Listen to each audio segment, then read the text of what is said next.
Hello everyone, it's Dr. Wolf here, and in this video I'm going to be giving you some feedback on evaluating the wild article that you guys just read. Over 30,000 scientists say catastrophic man-made global warming is a complete hoax and science lie. So let's dive into this. Let's first look at the relevancy. It looks like this was in August 31st, 2016.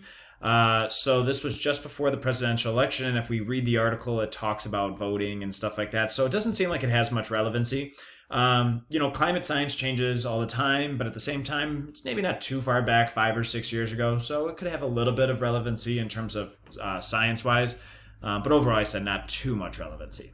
All right, so let's dive into the meat, the credibility. So first thing is if I look at the site, it's a .com, right? So if it's a .com, all right, that's just what I see. So how am I going to assess evaluate this? Well, that can be credible, right? But I have to keep in mind that it may not be as credible as like a .gov or a .org, right? Just have to keep that in mind. So continuing with authority, now you may not have had this, but one thing I want to, organic bee pollen, electrolyte drops, like all these just kind of strange survival nutrition. It seems like some sketchy things advertisers are on this site. So there's a bunch of ads for health supplements, right? Again, that's what I noticed. How am I assessing this? That brings up a red flag on its credibility, on its authority, all right? Lateral reading and the authority, all right? So maybe I don't know a whole lot about natural news. So I'm going to go to Google and I'm going to type in natural news. Here's obviously the site.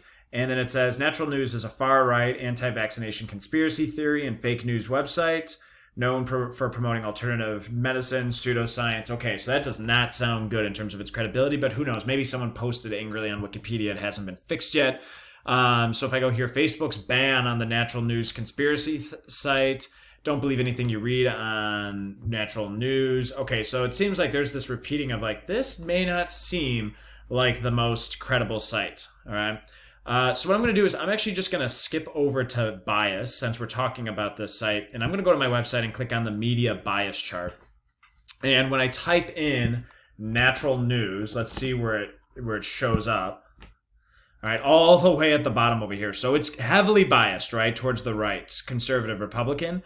And in terms of its credibility, contains misleading info and inaccurate information. Most of these dots are around. Okay, so right away I'm like, okay, I may not even want to read this article at this point, but since we got it for class, let's dive a little bit further in terms of assessing or evaluating it. Okay. So by the way, for that one, I put that under bias. The article is on Natural News, which from the class infographic is known to be ideologically driven, to be right-leaning and misleading. All right. So again, this definitely shows our bias right here, right? It's being right-leaning and misleading. Okay. Going back up. Now let's dive into the evidence. All right. Are there sources? Yeah, there's some links to sources right here, right? So I see some links, right? Several independently researched examinations, and they show the link. Okay. So this article does provide some links to sources, which does suggest credibility. All right. However, let's actually do some lateral reading. Maybe they're bluffing, right? Independently researched. Let's click on that. And this is showing that debunking the 97% scientist claim, and it takes me to the site food analysis and contamination testing, and there's nothing about that 97% thing, so this is not a direct source right here.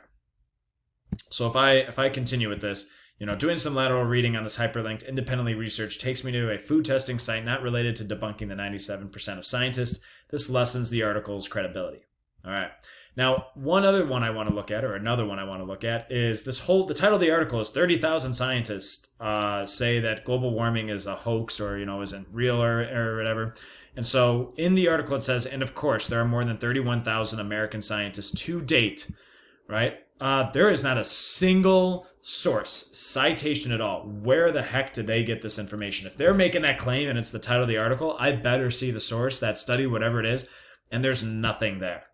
Right, so for important claims, no evidence is provided. The author says, of course, 31,000 scientists. All right, the fact that there's no evidence, that largely decreases its credibility. All right. By the way, the author does seem to reference a credible source, the Wall Street Journal, saying like, hey, in this other credible source, the Wall Street Journal, they also said this thing, right? That debunks climate change. But if I actually click on the link itself, it goes to freedomarticles.toolsforfreedom.com. Yeah, it's not actually citing the Wall Street Journal right there. So again, that really lessens its credibility. All right. So that's one that I put right there. All right. Let's see. A couple other things in terms of. Oh, that's it for looking at our credibility. So those were some examples. Last one. The arguments in this article in no way match up with what like we've learned in class on climate change, right? So just also use your noggin. Like these arguments don't make sense, right? And one thing I thought was interesting, right, is they said. There's been recent scientific findings showing no warming trend at all for nearly 2 decades. Wait, in class, you haven't just like heard what I've talked about climate change. You guys have actually looked at the real data, right? So if we go to the climate.gov and we look at global average surface temperature over the past 2 decades, 2000 to 2020, yeah, it's definitely going up. And if anything, it's going up way more than it was in the past. So we could just easily debunk that claim right there, right? All right. So those are some examples of looking at our credibility. Now let's also look at bias, which we have looked at, right? This website's definitely biased, but we could also say the article itself, it's biased. Like the author is very anti-climate change, uses very opinionated language. So overall, when we evaluate this article, not really relevant. All right. The evidence is awful and it's extremely, extremely biased. So thanks for watching, everyone.